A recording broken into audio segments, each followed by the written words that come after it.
Adapun Yerubbaal, itulah Gideon, bangun pagi-pagi dengan segala rakyat yang bersama-sama dengan dia. Lalu mereka berkemah dekat mata air Harod. Perkemahan orang Midian itu ada di sebelah utaranya, dekat Bukit More, di lembah. Berfirmanlah Tuhan kepada Gideon, terlalu banyak rakyat yang bersama-sama dengan engkau itu, daripada yang kuhendaki untuk menyerahkan orang Midian ke dalam tangan mereka. Jangan-jangan orang Israel memegah-megahkan diri terhadap aku sambil berkata, tanganku sendirilah yang menyelamatkan aku. Maka sekarang, serukanlah kepada rakyat itu demikian. Siapa yang takut dan gentar, biarlah ia pulang, enyah dari pegunungan Gilead. Lalu pulanglah 20.000 orang dari rakyat itu, dan tinggallah 10.000 orang. Tetapi Tuhan berfirman kepada Gideon, masih terlalu banyak rakyat. Suruhlah mereka turun minum air, maka aku akan menyaring mereka bagimu di sana. Siapa yang kufirmankan kepadamu, inilah orang yang akan pergi bersama-sama dengan engkau. Dialah yang akan pergi bersama-sama dengan engkau. Tetapi barang siapa yang kufirmankan kepadamu, inilah orang yang tidak akan pergi bersama-sama dengan engkau. Dialah yang tidak akan pergi.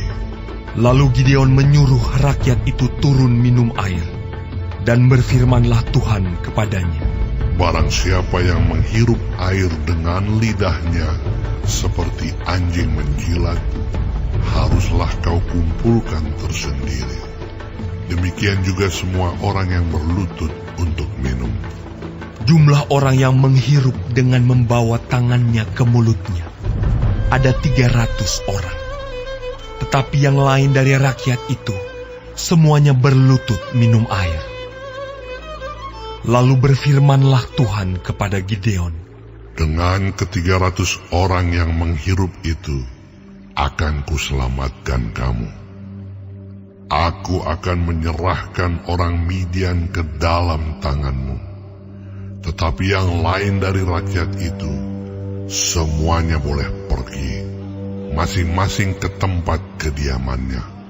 Dari rakyat itu mereka mengambil bekal dan sangkakala. Demikianlah seluruh orang Israel disuruhnya pergi, masing-masing ke kemahnya. Tetapi ke-300 orang itu ditahannya. Adapun perkemahan orang Midian ada di bawahnya, di lembah. Pada malam itu berfirmanlah Tuhan kepadanya, bangunlah, turunlah menyerbu perkemahan itu, sebab telah kuserahkan itu ke dalam tanganmu. Tetapi jika engkau takut untuk turun menyerbu, turunlah bersama dengan Pura bujangmu ke perkemahan itu. Maka kau dengarlah apa yang mereka katakan. Kemudian engkau akan mendapat keberanian untuk turun menyerbu perkemahan itu. Lalu turunlah ia bersama dengan Pura, bujangnya itu, sampai kepada penjagaan terdepan laskar di perkemahan itu. Adapun orang Midian dan orang Amalek dan semua orang dari sebelah timur itu bergelimpangan di lembah itu, seperti belalang banyaknya, dan unta mereka tidak terhitung, seperti pasir di tepi laut banyaknya. Ketika Gideon sampai ke situ, kebetulan ada seorang menceritakan mimpinya kepada temannya. Katanya, aku bermimpi, tampak sekeping roti jelai terguling masuk ke perkemahan orang Midian. Setelah sampai ke kemah ini, dilanggarnyalah kemah ini, sehingga roboh dan dibongkar bangkirkannya. Demikianlah kemah ini habis runtuh. Lalu temannya menjawab, ini tidak lain dari pedang Gideon bin Yoas.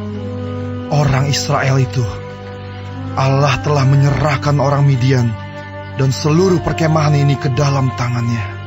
Segera sesudah Gideon mendengar mimpi itu, diceritakan dengan maknanya, sujudlah ia menyembah.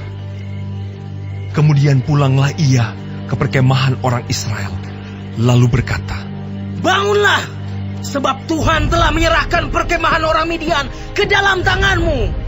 Sesudah itu dibaginyalah ke 300 orang itu dalam 3 pasukan, dan ke tangan mereka semuanya diberikannya sangkakala dan buyung kosong dengan suluh di dalam buyung itu.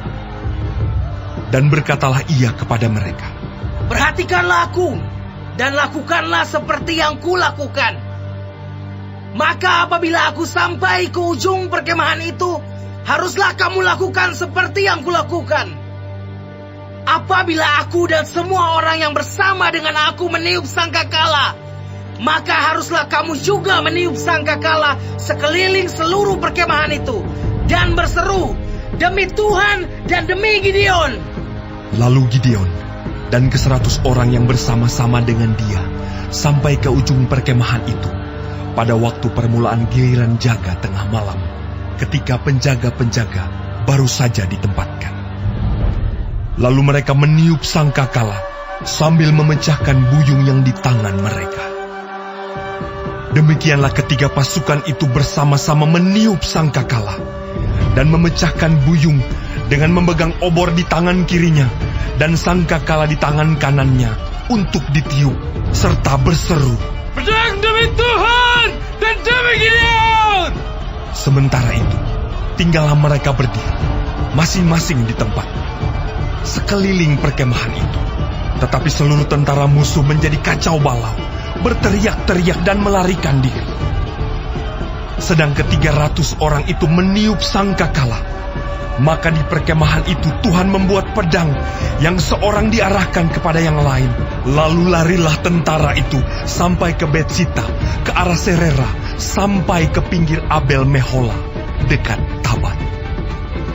Kemudian dikerahkanlah orang-orang Israel dari suku Naftali, dan dari suku Asyer, dan dari segenap suku Manasye. Lalu mereka mengejar orang Midian itu. Gideon menyuruh juga orang ke seluruh pegunungan Efraim dengan pesan, turunlah menghadapi orang Midian, dan dudukilah segala batang air sampai ke Bet-bara, dan juga sungai Yordan. Maka semua orang Efraim dikerahkan, lalu mereka menduduki segala batang air sampai ke Bet-bara, juga sungai Yordan. Mereka berhasil menawan 2 raja Midian, yakni Oreb dan Seeb. Oreb dibunuh di gunung batu Oreb, dan Seeb dibunuh dalam tempat pemerasan anggur Seeb. Mereka mengejar orang Midian itu, lalu mereka membawa kepala Oreb dan kepala Seeb kepada Gideon di seberang sungai Yordan.